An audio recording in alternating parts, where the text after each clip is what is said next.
Hi guys, we have something different in our studio today, which is quite interesting. It's not your highly modified or one of like these Lambos, Porsches. It's nothing like that, but it's your everyday sports car. So we have an RS5 Convertible. Nice. And this one is a very good friend of mine, and he's actually taking it to Cape Town. All the way to Cape Town? So yeah, this one's actually going to South Africa. Because he's traveling back and forth all the time, and he's always hiring cars, etc., etc. So he thought, you know, instead of hiring cars out there, why not just take this out there? And it's a convertible, so fair why play. not? Do you know what I mean? And so he's going to enjoy the weather with the roof down, and of course we're protecting it. So while it's out there in the African streets, it's protected. What stage are we at? Because I know you've been working on this for a couple of days, I think, or even a day. So what's happened on this one now is, because it's kind of just dropped on us, quite emergency kind of thing. So to be honest, the car's not much left on it. It's got doors and a back bumper left and the boot lid, that's it. And the car's pretty much completed. And of course we're going to do the interior as well, because it's cream leather interior. It is a nice interior. Yeah, it's a bit tired.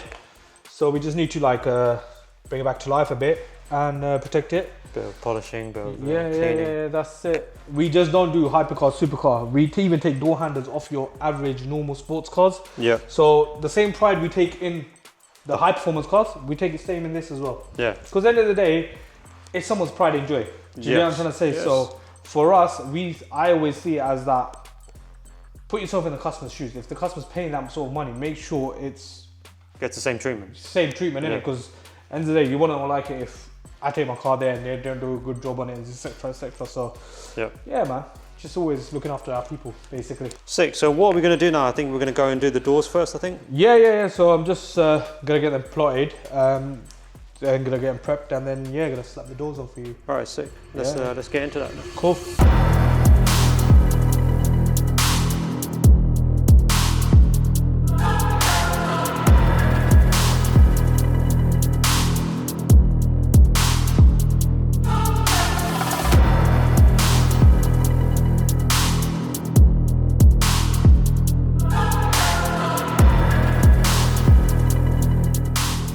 Yeah, as you can see here, we literally cut all the patterns on the car, the templates, and we're just reading it out now, really. So easier for us to apply the film onto the car. Is this the amount of film you need for the actual doors, or is this just general? Oh no, this is general. Don't forget, there's just not doors. There's other stuff on this as well, like the boot lid area, so stuff like that. So that's why it looks quite a bit, but yeah, it's not that much. Looking stunning already, right? Yeah. I heard it's going to South Africa, so it needs to be very heavily protected, I would imagine. Yeah, so we're using a slightly thicker film on this one to make sure that we're getting the best possible finish, and it can take the hard wear and knocks from the African roads. So it's not so much about making the car 10-10 on this one. Obviously we will, but protection is one of the... We're using, I think, just about 1.2 microns thicker. Yeah, on this film. So just to make sure the customer gets, well, it's going to take a beating over there on the roads. They're not great. Yeah, okay. So, is that from experience? You know that? Yeah. I've been to Cape Town. I've been up to Kruger. Yeah, you know. Paul is well traveled. Yeah. Sick. Right. So guys, you can see. So we use this custom-made glass board that we've had put in. And this glass board lets us literally visualize the entire pattern that we've cut out from the plotter. That means, for example, here you can see the rear boot lid is here for the RS5. You can see here you've got the bumper, I believe it's here. And then you've got another piece which is for the spoiler here. Now, the whole point of doing this is two reasons. Number one is that we are in a dust-free environment, and the dust-free environment here means that we can easily lift the edge of the film like this. You can see here, and then we can apply solution as we're taking it off the board so that no dust gets trapped, and we can literally lift that piece and put it straight onto the car. And that has an advantage over a lot of installers do something called back rolling. And now back rolling on the film onto the car, you can't have that position to see, look, exactly where I'm going to put it at, make sure I put it exactly in the right location, it's going to be in the correct place the first time. But when you're actually holding that piece in your hand, you can literally grab it, put it on, boom, that's where it needs to be, and it's going to be 10-10 finish. Yeah, so basically, as Paul mentioned about back rolling, again, not everybody can do back rolling, because what happens is a way of doing back rolling, and you can basically disturb the adhesive behind the film. So behind the film, when we peel it off, there's adhesive behind it, which makes the PPF stick. Again, when you back rolling and the film sticks together, and when you peel it off, you've literally pulled the glue off from the other side. So then when you put the film on, there'll be like a little patch missing of glue. But once it dries up, you will see a lot more then. While it's wet, you won't see it, but I will be able to pick it up. But again, like I said, not every installer would be able to do that.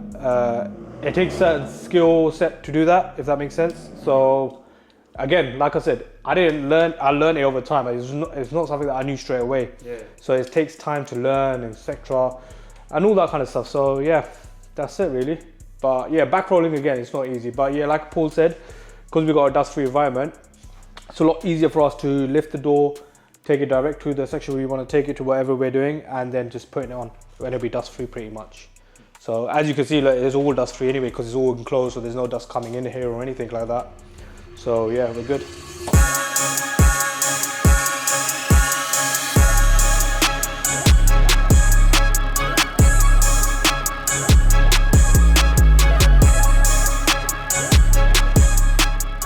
So as you can see now, I'm just making the alignment on the top first, so nothing goes in, so no rubbish or anything goes inside there. So I'll basically lock the whole top. So just like it helps me from fighting contamination. And again, alignment has to be bang on. You're doing it so quickly that it's like the accuracy is insane. Yeah, it's because you know what it is. It's like when you've been doing it for a while, it's just easy then, isn't it? You just become adapt to it basically. You know the method. Yeah. And plus, you've done the groundwork with the actual, the sizing and all the fitment. No, 100%. Like there were adjustments where I had to make on this, because bear in mind it's not a brand new car. Yeah. So this needed a lot of adjusting. Okay. So which was a bit, I was quite surprised with, but again, like I said, every car is different. You know when people say, nah, it's the same car. Nope. Even a millimeter makes a massive difference. Like it can literally just go offline, kind of. Do you get what I'm trying to say? Yeah. So you got to literally be bang on with everything you're doing. So it's just easier. And then once you make the adjustments, you can basically save the pattern. So when you do get a car coming again like the same, then you know what you need to do, what you don't need to do, kind of thing. Do you get what I'm trying to say? Yeah. It's the precision, isn't it? That's it. You just got to make sure you don't go in too deep. Basically, you got to let the blade do the scoring. So when you're cutting, it has to make a sound of squeaking sound basically. If it makes a squeaking sound, that's you cutting the film. If it's not squeaking, then you're cutting the paint. That's when you're screwed. Oh God. Yeah, we won't talk about that. Yeah.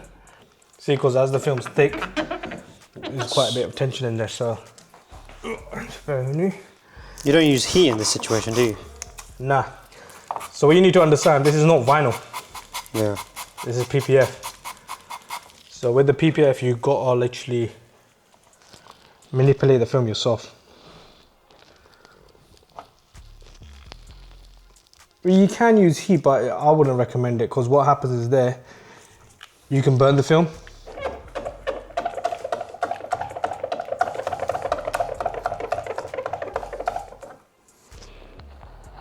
That's when we put a sign up and say not suitable for work. Yeah. Well, you just done, bruv. That's it. This has finally gone in and it looks flawless, I can't lie. Yeah, that's the whole point, isn't it? Basically, that's why we removed the door handles. So avoid getting the line in the middle. Yeah. Because what people don't realize is, okay, it looks okay because you're not going to see it behind the door handle. But over time, when you put your door hands in there, right, it's going to catch it eventually. Do you get what I'm trying to say? Okay. And then it just peels off and then it just looks a bit nasty, to be honest. But so now the door's done, all we have to do to it is just heat it down pretty much. So because it's a lot thicker film, you can't heat it straight away. You can, but it's not going to dry straight away. So I'm just giving it about 10 minutes to let it settle in. Yep. And then heat lock it nicely with a heat gun or a hairdryer, however you prefer. Everyone's different, I guess. But I personally prefer a hairdryer. Because the heat guns, they tend to, if you don't know how to use it, you'll burn the film. You literally will melt the film. Yeah. So, yeah, that's it pretty much. Now, full PPF has been done on the whole car, every single panel. Protect this going all the way to Cape Town. Now we've got, walking around the car, you can see, even when something is 6, 7 years old, if it's your pride and joy, protect the car. You still get that real great gloss paint finish. And come back, if you come a little bit closer, yes, you will get your little bits of stone chips and stuff like that. But the way this car looked compared to when it's finished with us, we brought it 90% back to new paint finish. Night and day. Night and day. So we're gonna go out in the car and take her out for a we're spin. gonna see how she rides Nice. in the sun. Ready for South Africa.